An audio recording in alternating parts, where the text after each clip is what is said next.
লজ্জাই নারীর ভূষণ। যে নারী যত বেশি পর্দায় থাকবে তার মর্যাদাও তত বেশি।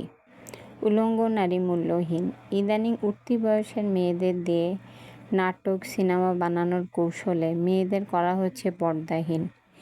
ফ্যাশন শো, মডেলিং, সুন্দরী প্রতিযোগিতা এসবের আয়োজনের মাধ্যমে প্রায় উলঙ্গভাবে নারীকে প্রদর্শনী করে মূলত তাদের বানানো হচ্ছে পণ্য। উলঙ্গ হয়ে নিজেদের দৈহিক সৌন্দর্য প্রদর্শনী করে নারীরা এখন নিলামে উঠেছে। এর ফলাফল ব্যক্তি, দেশ, জাতি ও সমাজের জন্য অত্যন্ত ভয়ঙ্কর। তাই পর্দা রক্ষার তাগিদে এবং অন্যান্যদের পর্দায় উৎসাহিত করার লক্ষ্যে মেয়ে, মা, বোন, শাশুড়ি, দাদি, নানি সকলেরই কোরআন হাদিসে বর্ণিত পর্দা সংক্রান্ত পূর্ণ এবং নির্ভুল জ্ঞান থাকা আবশ্যক। পর্দা নারীর মৌলিক অধিকার। পর্দাতেই নারী সর্বাধিক নিরাপদ। নারীকে নিরাপদে রাখতে পারলে তখন দেশ, ব্যক্তি, জাতি ও সমাজ, সংসার সব কিছুই নিরাপদ। প্রতিটি নারীর উচিত উঠতে বসতে, কাজে কর্মে, কথায় আলাপে সর্বদাই পূর্ণ পর্দা রক্ষা করে চলা। শুধু বাহ্যিক পর্দা নয়, আভ্যন্তরীণ পর্দা রক্ষা করাও আবশ্যক। দেহ ও মনে পূর্ণ পর্দা রক্ষা করার মাধ্যমেই নারী হয়ে উঠবে অপরূপ সুন্দরী, নিষ্পাপ, নির্ভেজাল, নিষ্কলুষ। আল কোরআনে পর্দা সংক্রান্ত প্রায় 17টির অধিক আয়াত আছে। এসব আয়াতে মানুষের আভ্যন্তরীণ ও বাহ্যিক উভয় পর্দা সংক্রান্ত আলোচনা এসেছে। একটি মানুষের চোখ, হাত, পা, মন, শরীর প্রতিটি অঙ্গ প্রত্যঙ্গকেই পর্দায় থাকতে হবে। কারণ সব কিছু মিলেই পূর্ণাঙ্গ একটি মানুষ। মানুষের প্রতিটি অঙ্গ প্রত্যঙ্গ যখন পবিত্র থাকবে তখন মানুষও হবে পবিত্র। পূর্ণ পবিত্র থাকতে চাইলে প্রথমে নারী পুরুষের অবাধ মেলামেশা বন্ধ করতে হবে। তারপর বন্ধ করতে হবে প্রতিটি অঙ্গ প্রত্যঙ্গের জেনা। এ প্রসঙ্গে হজরত মুহাম্মদ সাল্লাল্লাহু আলাইহি সাল্লাম ঘোষণা করেছেন, 2 চোখের জেনা হচ্ছে ইচ্ছাকৃতভাবে আসক্তির সাথে বেগানা পুরুষদেরকে দেখা। তার কথা শ্রবণ করা হচ্ছে 2 কানের জেনা। জিহ্বার জেনা হচ্ছে অপরিহার্য প্রয়োজন ব্যতীত বেগানা পুরুষের সাথে কথা বলা, গল্পগুজব করা। হাতের জেনা হচ্ছে বেগানায় আদান প্রদান করা, করমর্দন করা। পায়ের জিনা হচ্ছে বেগানার সাক্ষাতে হেঁটে যাওয়া। অন্তরের জিনা হচ্ছে জিনার প্রতি আসক্তি প্রকাশ করা ও আকাঙ্ক্ষা করা। প্রকৃত জিনার বাস্তব রূপ দেবে গুপ্ত অঙ্গ। আসুন কন্যা, মা ও বোনেরা, আমরা সকলেই যে অঙ্গের জেনা হতে বিরত থাকি, জেনার ভয়ানক ও মারাত্মক শাস্তি হতে মুক্তি লাভ করি। মেয়েদের উচিত নয় বেপর্দায় ঘর হতে বের হওয়া, কারণ বেপর্দা নারীর জন্য অনেক বিপজ্জনক। এ প্রসঙ্গে সূরা আহজাবের 33 নং আয়াতে নারীদের আল্লাহ সতর্ক করে বলেছেন যে, তোমরা নিজেদের ঘরের অভ্যন্তরে অবস্থান করো এবং জাহিলিয়াতের জমানার নারীদের ন্যায় নিজেদেরকে প্রদর্শন করে বের হয়েও না। মহিলারা পর্দার আড়ালে থেকেই প্রয়োজনীয় বস্তু আদান প্রদান করবে, এটাই যুক্তিসঙ্গত এবং উপকারী। এর মাঝে যাবতীয় কল্যাণ নিহিত। এ প্রসঙ্গে আল কোরআনের ঘোষণা, যখন তোমরা পুরুষরা মহিলাদের কাছে জরুরি কিছু চাইতে মনস্থ করো তখন পর্দার আড়াল থেকে চেয়ে নাও। এটা তোমাদের এবং তাদের মনের জন্য অধিকতর পবিত্র উপায়। সূরা আহজাব আয়াত নং 53। পর্দার অভাবে নারীরা আজ সমাজে নির্যাতিত, নিষ্পেষিত, অবহেলিত ও অনেক ক্ষেত্রে ঘৃণার বস্তুতে পরিণত হয়েছে। শুধু আইনশৃঙ্খলার উন্নতি করে একটি মেয়ের পূর্ণ নিরাপত্তা বিধান করা সম্ভব নয়। নারীরা নিরাপত্তা রক্ষার্থে প্রথমে নারীর নিজেকেই অগ্রণী ভূমিকা পালন করতে হবে। দেহ মনে নারী পুরুষ সবাইকে থাকতে হবে পূর্ণ পর্দায়। হাদিসে আছে, ইবনে মাসুদ রাদিয়াল্লাহু তাআলা আনহু হতে বর্ণিত, নবী করিম সাল্লাল্লাহু আলাইহি সাল্লাম বলেছেন, মহিলারা হলো পর্দায় থাকার বস্তু। সুতরাং তারা যখন পর্দা উপেক্ষা করে বাইরে আসে তখন শয়তান তাদেরকে অন্য পুরুষদের চোখে সুসজ্জিত করে দেখায়। তিরমিজি। সরকার অনেক চেষ্টা তদবির আর আইন প্রণয়ন করেও নারী নির্যাতন বন্ধ করতে পারছে না। কারণ দুধের বাটি সামনে রেখে ক্ষুধার্ত বিড়ালকে নসিহত করে কী লাভ? নারী জাতির নিজেদের প্রতিরক্ষা বুঝ নিজেদেরই তৈরি করতে হবে। প্রতিরক্ষার এই অস্ত্রটি খুবই সুলভ, সস্তা ও কার্যকরী, আর তা হলো নারীর পর্দা রক্ষা। মেয়েরা প্রয়োজনে মুখমণ্ডল, হাতের ও পায়ের পাতা খুলতে পারে। এছাড়া মেয়েদের শরীরের প্রতিটি অঙ্গই পর্দায় ঢাকতে হবে। এ প্রসঙ্গে সূরা আহজাবের ৫৯ নং আয়াতে বলা হয়েছে, হে নবী, তোমার কন্যাগণ, স্ত্রীগণ এবং মুমিন মহিলাদের বলে দাও, তারা যেন নিজেদের উপর নিজেদের চাদরের আঁচল ঝুলিয়ে দেয়। এতে তাদের চিনতে পারা যায়, ফলে তাদের উত্ত্যক্ত করা হবে না। আল্লাহ ক্ষমাশীল ও দয়ালু। মুসলমান নারী পুরুষ উভয়ের জন্যই পর্দা পালন নামাজ রোজার মতোই ফরজ। উম্মুল মুমিনিন হজরত সালমা রাদিয়াল্লাহু তাআলা আনহু হতে বর্ণিত, একদা তিনি এবং হজরত মাইমুনা রাদিয়াল্লাহু তাআলা আনহু রাসূল সাল্লাল্লাহু আলাইহি সাল্লামের কাছে বসেছিলেন। হঠাৎ সেখানে ইবনে উম্মে মাকতুম এসে প্রবেশ করলেন। হুজুর সাল্লাল্লাহু আলাইহি সাল্লাম হজরত উম্মে সালমা রাদিয়াল্লাহু তাআলা আনহু ও মাইমুনা রাদিয়াল্লাহু তাআলা আনহুকে বললেন, তোমরা আগন্তুক লোকটি থেকে পর্দা করো। আমি বললাম, হে আল্লাহর নবী সাল্লাল্লাহু আলাইহি সাল্লাম, লোকটি তো অন্ধ, আমাদেরকে দেখতে পাচ্ছে না। তখন রাসূল সাল্লাল্লাহু আলাইহি সাল্লাম বললেন, তোমরা দুজনই কি অন্ধ যে তাকে দেখতে পাচ্ছ না? আহমেদ, তিরমিজি, আবু দাউদ। মেয়েদের পর্দা রক্ষা এতই জরুরি যে নিজের কাছে প্রয়োজনীয় কাপড় না থাকলে অন্যের কাছ থেকে চেয়ে নিয়ে হলেও পূর্ণ পর্দা রক্ষা করতে হবে। এ প্রসঙ্গে এক হাদিসে আছে, এক মহিলা বলল, ইয়া রাসূলুল্লাহ সাল্লাল্লাহু আলাইহি সাল্লাম, আমাদের মধ্যে যদি কারো চাদর না থাকে তবে কিভাবে বের হব? এ প্রসঙ্গে নবী করিম সাল্লাল্লাহু আলাইহি সাল্লাম বললেন, তার সাথী নিজ জিলবাব দ্বারা তার শরীরের উপর জড়িয়ে তাকে ঢেকে দেবে। হাফসা বিনতে আব্দুর রহমান একদা সূক্ষ্ম দোপাট্টা পরে হজরত আয়েশা রাদিয়াল্লাহু তাআলা আনহুর ঘরে হাজির হলেন। তখন তিনি তা ছিঁড়ে ফেলে একটি মোটা চাদর দিয়ে তাকে ঢেকে দিলেন। মুয়াত্তা ইমামা মালিক। পর্দার দ্বারাই নারী তার শারীরিক ও আত্মিক মানমর্যাদা পূর্ণরূপে রক্ষা করতে পারে। সূরা আরাফের ২৬ নং আয়াতে আল্লাহ বলেছেন, হে আদম সন্তান, আমি তোমাদের জন্য পোশাক নাজিল করেছি যেন তোমাদের দেহের লজ্জাস্থানসমূহকে ঢাকতে পারো। এটা তোমাদের দেহের জন্য আচ্ছাদন ও শোভাবর্ধনের উপায়। সর্বোত্তম পোশাক হলো তাকওয়ার পোশাক। উহা আল্লাহর নিদর্শন স্বরূপের মধ্যে একটি উজ্জ্বল নিদর্শন। সম্ভবত লোকেরা উহা হতে শিক্ষা গ্রহণ করবে। পর্দা পালনের ব্যাপারে কোনো মুসলমানের মনে সংশয় থাকা উচিত নয়। নারীদের কণ্ঠেরও পর্দা রক্ষা করা উচিত। এ প্রসঙ্গে পবিত্র কোরআনের সূরা আহজাবের ৩২ ও ৩৩ নং আয়াতে বলা হয়েছে, তোমরা যদি আল্লাহকে ভয় করো তবে পরপুরুষদের সাথে মোলায়েম স্বরে কথা বলো না। এতে রুগ্ন অন্তর্বিশিষ্ট ব্যক্তিদের লালসার উদ্রেক হতে পারে। নিজেদের ঘরে থাকো, নামাজ কায়েম করো, যাকাত দাও ও আল্লাহ তার রাসূলের আনুগত্য করো। আল্লাহ চান তোমাদের থেকে অপবিত্রতা দূর করতে এবং তোমাদের পরিপূর্ণরূপে পবিত্র রাখতে। সৃষ্টির আদিকাল হতেই পর্দা রক্ষার প্রতি আল্লাহ তাআলার সুস্পষ্ট ইঙ্গিত ছিল। শয়তান সর্বদাই আদম সন্তানদের পর্দা নষ্ট করায় ব্যতিব্যস্ত থাকে, মিথ্যা কথা বলে, মিথ্যা ওয়াদা দিয়ে নারী পুরুষদের লজ্জাস্থান পরস্পরের কাছে উন্মুক্ত করে দেয়। যে বা যারা পর্দা পালন করে না তারা শয়তানকে অভিভাবক হিসেবে গ্রহণ করেছে। এ প্রসঙ্গে পবিত্র কোরআনের সূরা আরাফের ২০, ২২ ও ২৭ নং আয়াতে বলা হয়েছে, অতঃপর শয়তান তাদের দুজনকেই কুমন্ত্রণা দিল যেন সে তাদের নিজেদের লজ্জাস্থানসমূহ যা তাদের পরস্পরের কাছ থেকে গোপন করে রাখা হয়েছিল প্রকাশ করে দিতে পারে। সে তাদের আরও বলল, তোমাদের মালিক তোমাদের এই গাছটির কাছে যাওয়া থেকে তোমাদের যে বারণ করেছেন তার উদ্দেশ্য এছাড়া আর কিছুই নয় যে সেখানে গেলে তোমরা উভয়ই ফেরেশতা হয়ে যাবে, অথবা এর ফলে তোমরা জান্নাতে চিরস্থায়ী হয়ে যাবে।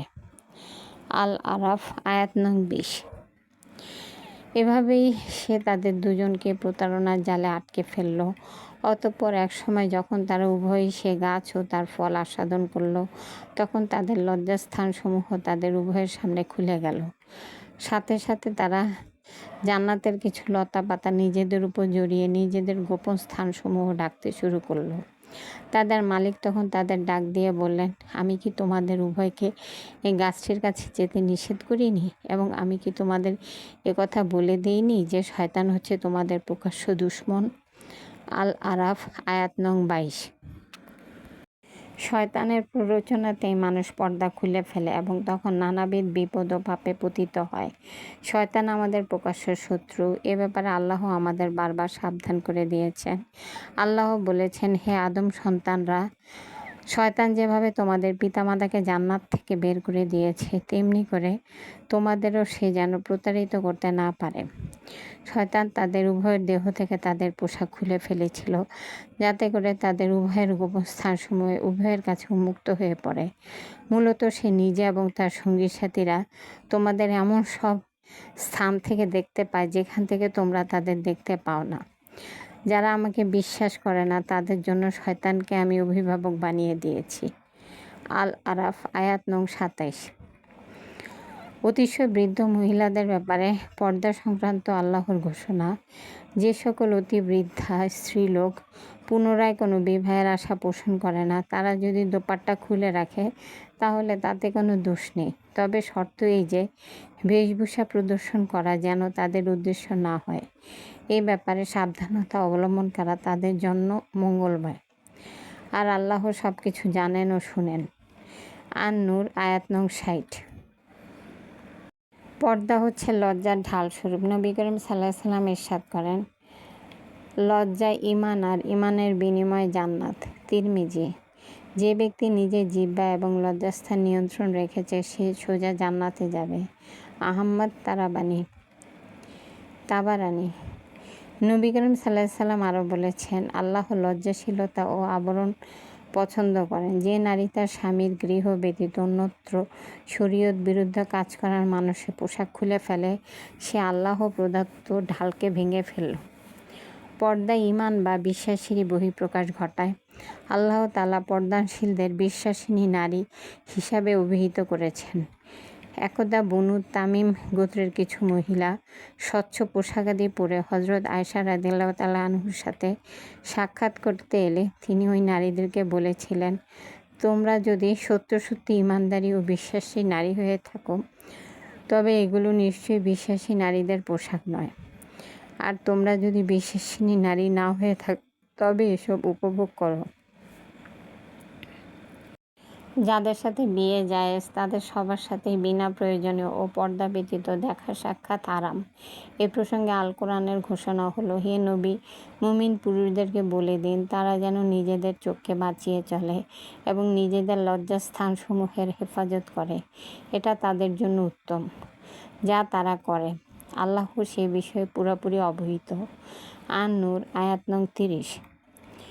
আর হে নবী, মুমিন স্ত্রী লোকদের বলে দিন তারা যেন নিজেদের চোখকে বাঁচিয়ে রাখে এবং নিজেদের লজ্জাস্থানসমূহের হেফাজত করে ও নিজেদের সাজসজ্জা না দেখায়, কেবল সেসব স্থান ছাড়া যা আপনা থেকে প্রকাশিত হয়ে পড়ে, এবং নিজেদের বুকের উপর ওড়নার আঁচল ফেলে রাখে।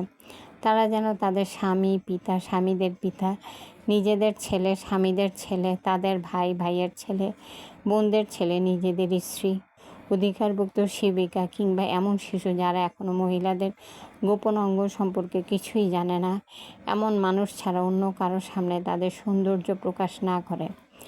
তারা চলার সময় জমিনের উপর এমনভাবে যেন পা না রাখে যে সৌন্দর্য তারা গোপন করে রেখেছিল তা পায়ের আওয়াজে লোকদের কাছে জানাজানি হয়ে যায়।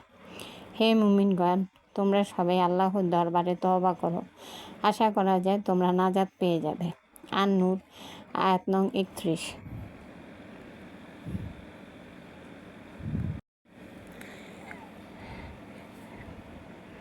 আপন গৃহ নারীর পর্দায় থাকা আবশ্যক। নারী তার গৃহে কাপড় পাল্টাতে পারে, বাচ্চাকে দুধ খাওয়াতে পারে কিংবা গরম হতে রক্ষা পেতে হয়তো একটু গায়ের কাপড় হালকা করে বিশ্রাম নিতে পারে। তাই অন্যের ঘরে ঢোকার সময় অনুমতি নেওয়া প্রয়োজন। তা না হলে বেপর্দায় নারী অবাঞ্ছিত অবস্থায় পড়তে পারে। এ ব্যাপারে আল্লাহর ঘোষণা, হে ঈমানদারগণ, নিজেদের গৃহ ব্যতীত অনুমতি ছাড়া কারো ঘরে প্রবেশ করো না যতক্ষণ পর্যন্ত ঘরের লোকদের নিকট থেকে অনুমতি না পাবে, এবং যখন ঢুকবে তখন ঘরের অধিবাসীদের সালাম বলবে। এই নিয়ম তোমাদের জন্য কল্যাণকর। আশা করা যায় তোমরা এর প্রতি অবশ্যই খেয়াল রাখবে। আন-নূর আয়াত নং 27। তোমাদের ছেলেরা যখন বুদ্ধির পরিপক্কতা পর্যন্ত পৌঁছাবে তখন তারা যেন অনুমতি নিয়ে ঘরে প্রবেশ করে, যেমন তাদের বড়রা অনুমতি নিয়ে ঘরে ঢোকে। এভাবেই আল্লাহ তার আয়াতসমূহ তোমাদের সামনে উন্মুক্ত করে দেন। তিনি সর্বজ্ঞাত ও প্রজ্ঞাময়। আন-নূর আয়াত নং 59। ঘরে বাইরে সর্বত্রই মেয়েদের মাথা ও শরীর ঢেকে রাখার নিয়ম। মেয়েরা হলো তেঁতুলের ন্যায়, যা দেখলে ছেলেদের মুখে পানি আসতে পারে। নারী পুরুষের অবাধে দেখা সাক্ষাতে পরস্পরের মাঝে শয়তানি ওয়াসওয়াসার আবির্ভাব ঘটতে পারে। হাদিসে আছে, মেয়েরা যখন মাথার কাপড় বা ওড়না ফেলে দেয় সেখানে রহমতের ফেরেশতা থাকে না। শয়তান উপস্থিত হয়ে তাদের মাঝে বিভিন্ন রকম ওয়াসওয়াসার সৃষ্টি করে। তাই ঘরের ভিতরে বাইরে সর্বদাই নারীদের মাথায় কাপড় বা ওড়না রাখতে হবে। আর ঘর হতে বের হওয়ার সময় পূর্ণ পর্দা রক্ষার তাগিদে বোরকা পরা আবশ্যক। সন্তানরা যাতে সর্বদা পর্দা রক্ষা করে চলতে পারে এ ব্যাপারে অভিভাবকদের সতর্ক দৃষ্টি রাখতে হবে। যেসব অভিভাবক সন্তানদের বেপর্দায় ছেড়ে দেয় তাদেরকে বলা হয় দায়ুস। আর হাদিস শরীফে আছে, নবী করিম সাল্লাল্লাহু আলাইহি সাল্লাম বলেছেন, দায়ুস ব্যক্তি বেহেশতে যাবে না। সাহাবীগণ জিজ্ঞেস করলেন, দায়ুস কে? নবী করিম সাল্লাল্লাহু আলাইহি সাল্লাম বললেন, দায়ুস সেই ব্যক্তি যে লক্ষ্য রাখে না যে তার বাড়িতে কে এলো আর কে গেল, যে তার স্ত্রী কন্যাদের বেপর্দাভাবে ঘর হতে বেরোতে দেয়। দায়ুসকে 500 বছরের দূরত্ব হতে জাহান্নামে ফেলে দেওয়া হবে। তিরমিজি। নারীদের জন্য খুশবু ব্যবহার করে পরপুরুষদের আকর্ষণ করা অত্যন্ত গুনাহের কাজ। রাসূলুল্লাহ সাল্লাল্লাহু আলাইহি সাল্লাম ইরশাদ করে, যে নারী খুশবু মেখে অন্য পুরুষদের মাহফিলের মধ্যে চলে যায় সে নারী জেনাকারিনী। হাকেম, নাসাই। কোনো নারী যদি খুশবু আতর মেখে যে মাহফিলে গায়ে মাহরেম পুরুষ থাকে সেখানে উপস্থিত হয় তবে সে নারী জেনাকারিনীর মধ্যে গণ্য হয়। আবু দাউদ। যে নারী খুশবু ও আতর মেখে মসজিদে গমন করে যতক্ষণ সে মসজিদ থেকে প্রত্যাবর্তন করে গোসল না করে ততক্ষণ পর্যন্ত তার নামাজ কবুল হয় না। ইবনে খুজাইমা। উম্মে খালাদ নামক এক মহিলার সন্তান জিহাদে শহীদ হলে বোরখা পরিধান করে তেমনি নবী করিম সাল্লাল্লাহু আলাইহি সাল্লামের কাছে ছেলের অবস্থা জানতে আসলে তখন এক সাহাবী বললেন, কি আশ্চর্য, মেয়ে লোকটি বোরখা পরে নিজের ছেলের অবস্থা জানতে এসেছে, অথচ এটা তো বোরখা পরার সময় নয়, বরং বিলাপ এবং ক্রন্দন করার সময়। তখন মেয়ে লোকটি উত্তর করলেন, আমার ছেলে মরেছে সত্য, কিন্তু আমার লজ্জা শরম তো মরে নাই। আবু দাউদ। ঠিক তাই, যাদের লজ্জা শরম আছে তারা কখনো পর্দাহীন হয়ে নির্লজ্জ বেহায়ার মতো চলতে পারে না। এমনকি স্বামী সন্তান হারাবার মতো কঠিন মুহূর্ত তারা বেপর্দা হয় না। এটাই পর্দানশীল নারীদের ঈমানের সফলতা। বেপর্দায় চললে এই জগতে নানাবিধ অঘটনের সম্মুখীন হতে হয়, আর পরকালের শাস্তি তো আছেই। হাদিসে আছে, রাসূলুল্লাহ সাল্লাল্লাহু আলাইহি সাল্লাম বলেছেন, দোজখীদের 2 প্রকার আমি দেখে যেতে পারিনি। তন্মধ্যে একজন হচ্ছে সেই সব নারী যারা পোশাক পরে উলঙ্গ এবং গর্বিত ভঙ্গিমায় কাঁধ হেলিয়ে দুলিয়ে অপূর্বভাবে চলবে। তাদের মস্তক উটের পিঠের মতো হবে, অর্থাৎ মাথায় কৃত্রিম কেশ সংযোজনের ফলে খোপা উঁচু হবে। তারা জান্নাতে যাবে না, বরং জান্নাতের ঘ্রাণও পাবে না, অথচ জান্নাতের ঘ্রাণ অনেক দূর থেকেই পাওয়া যায়। মুসলিম শরীফ। পাতলা ও ফিনফিনে কাপড় পরিধান করাও পর্দার বহির্ভূত কাজ। এরাও অভিসম্পাতের যোগ্য। এ প্রসঙ্গে হাদিসে আছে, নবী করিম সাল্লাল্লাহু আলাইহি সাল্লাম ইরশাদ করেছেন, যেসব স্ত্রীলোক এমন পাতলা কাপড় পরিধান করে যার মধ্য দিয়ে তাদের অঙ্গ দৃষ্ট হয়, সেসব স্ত্রীলোক বিলাস ব্যসন দ্বারা নিজেদের প্রতি পরপুরুষদের আকৃষ্ট করার চেষ্টা করে, নিজেরাও পরপুরুষদের প্রতি আকৃষ্ট হয়। এতে স্পষ্টই প্রতীয়মান হয় যে যদিও বাইরে থেকে তারা কাপড় পরিধান করে থাকে কিন্তু প্রকৃতপক্ষে তারা উলঙ্গ। এসব স্ত্রীলোক অভিসম্পাদের যোগ্য। তোমরা এদের প্রতি অভিসম্পাদ দাও, এরা প্রকৃতই মালাউন, অভিশপ্ত। হাকেম। নারী কর্তৃক পুরুষের পোশাক পরিধান ও পুরুষের রূপ ধারণ ইসলামে পর্দার পরিপন্থী। এদের জন্য রয়েছে আল্লাহর অভিসম্পাদ ও ও গজব। হাদিসে আছে নবী করিম সাল্লাল্লাহু আলাইহি সাল্লাম বলেছেন, মেয়েদের নমুনা ধারণকারী পুরুষের উপর এবং পুরুষের নমুনা ধারণকারী মেয়েদের উপর অভিসম্পাত। বুখারী। যেসব লোকের উপর অভিসম্পাত পতিত হয়, যারা মেয়ে লোকদের অনুসরণে বেশভূষা ধারণ করে চলাফেরা করে, যেসব মেয়ে লোক পুরুষের অনুকরণে বেশভূষা ধারণ করে চলাফেরা করে, তাদের উপরে আল্লাহর গজব পতিত হোক। বুখারী সুনান। হযরত ওমর রাদিয়াল্লাহু তাআলা আনহু বলেন, নারীদের এমন আঁটসাঁট কাপড় পরতে দিও না যাতে শরীরের গঠন পরিস্ফুটিত হয়ে পড়ে। দৃষ্টিকে নিয়ন্ত্রণে রাখা পর্দার একটি গুরুত্বপূর্ণ অংশ। প্রত্যেকের দৃষ্টি সংযুক্ত করে রাখা উচিত। নবী করিম সাল্লাল্লাহু আলাইহি সাল্লাম ইরশাদ করেছেন, দৃষ্টি ইবলীসের বিষাক্ত তীরসমূহের একটি। যে ব্যক্তি আল্লাহ তাআলার ভয়ে তা থেকে বেঁচে থাকে, আল্লাহ তাআলা তাকে ঈমানের এমন নূর দান করেন যার স্বাদ সে স্বীয় অন্তরে অনুভব করে। যে পুরুষ কিংবা স্ত্রী একে অন্যের প্রতি ইচ্ছাকৃতভাবে কুদৃষ্টি করে, শেষ বিচারের দিন তাদের চক্ষুকে গরম সীসা ঢেলে প্রতিশোধ নেওয়া হবে। যারা নিজেদের দৃষ্টি এবং লজ্জাস্থানের হেফাজত করে না, আল্লাহ তাআলা তাদের চেহারা পরিবর্তন করে দেন। হাদিসে আছে নবী করিম সাল্লাল্লাহু আলাইহি সাল্লাম আলী রাদিয়াল্লাহু তাআলা আনহুকে উদ্দেশ্য করে বললেন, হে আলী, কোনো মেয়ে লোকের উপর হঠাৎ যদি তোমার দৃষ্টি পড়ে যায়, তবে ইচ্ছাকৃতভাবে দ্বিতীয়বার দৃষ্টিপাত করো না, কেননা প্রথমবারের দৃষ্টি ক্ষমার যোগ্য, কিন্তু দ্বিতীয়বারের ইচ্ছাকৃত দৃষ্টির জন্য জবাবদিহি করতে হবে। তিরমিজি। যে নারী স্বামী ছাড়া অন্যকে দেখানোর জন্য সাজসজ্জা করে ও সৌন্দর্য প্রদর্শন করে, তাকে বলে তাবাররুজুল জাহিলিয়াত। যদি কেউ এই উদ্দেশ্যে আকর্ষণীয়, সুন্দর ও উজ্জ্বল রঙের বোরখা পরে, তাও তাবাররুজুল জাহিলিয়াত হিসাবে গণ্য হবে। অবশ্য সব কিছুই নিয়ত ঈমানের উপর নির্ভর করে। নারী স্বয়ং জানে তার বিবেক কিসে তাড়িত হয়। স্বামী স্ত্রীর গোপন কথা অপরের কাছে প্রকাশ করা নিষিদ্ধ, এতে মুখের পর্দা বিনষ্ট হয়। এ প্রসঙ্গে হাদিসে আছে, নারী পুরুষকে নিষেধ করা হয়েছে যে তারা যেন তাদের দাম্পত্য সম্পর্কিত গোপন অবস্থান একে অপরের নিকট বর্ণনা না করে, কারণ এতে অশ্লীলতার প্রচার হয় এবং মনের মধ্যে প্রেমাসক্তির সঞ্চার হয়। আবু দাউদ। আলী রাদিয়াল্লাহু তাআলা আনহু বলেছেন, দুনিয়ার সবচেয়ে বড় বিষয় এই যে মানুষ প্রতিদিন তার সামনে অসংখ্য মানুষকে মরতে দেখেও মৃত্যুর কথা স্মরণ করে না। বেপর্দার কারণেই আজ ঘরে ঘরে অশান্তি, বিশৃঙ্খলা আর চলছে ঘর ভাঙার খেলা।